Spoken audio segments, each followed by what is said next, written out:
Сәлем баршаңызға достар, сіздермен бірге осындай әдемі құймақтарды дайындайтын боламыз. Бұны ерекшелігі ешқандай ашытқы, ешқандай сода қосылмайды. Өте дәмді әрі ерекше болып шығады. Оның үшін бізге жұмыртқа керек. Осы 3 жұмыртқаны жақсылап араластырып аламыз. Осындай көпіртіп жақсылап араласқан жұмыртқаны үстіне қант саламыз.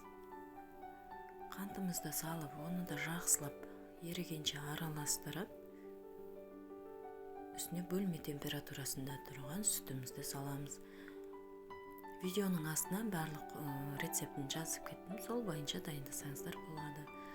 Сүтімізді араластырып, сұйық майымызды құйып, үшеуін бәрі біріккеннен кейін қайнап тұрған суды құю керек. Біз қайнаған су болмаса болмайды.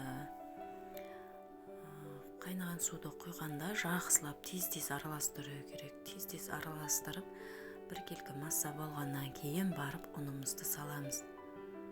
Ұнымызды салып араластырып,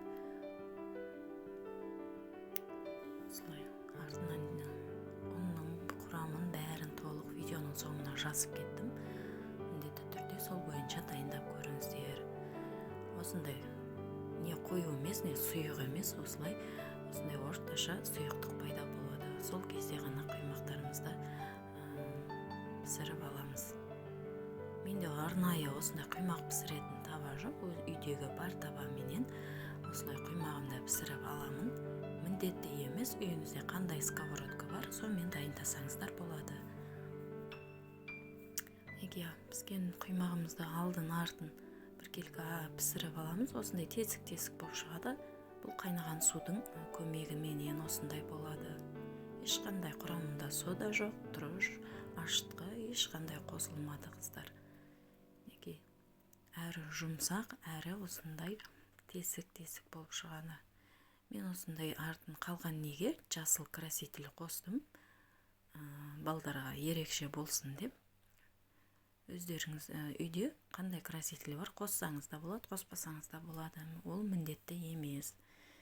Біздің балдар әртүрлі свет болғанда ұнатады, сондықтан осындай краситель қосып, жасыл қылып шығардым. Оны да осындай біркелкі қылып шығарып аласыздар. Міне ерекше құймақтарымыз дайын болды. Қыздар, видеоны соңына дейін көрген болсаңыздар, маған тіркеліп лайк басып, комментарий жазып, өз пікір ойларыңызды жазып кетсеңіз болады. Міндетті түрде менің рецебімменен жасап көрсеңіз, сіздерде де құймақтар осындай әдемі тесік-тесік болып шыға келеді. Сау болыңыздар.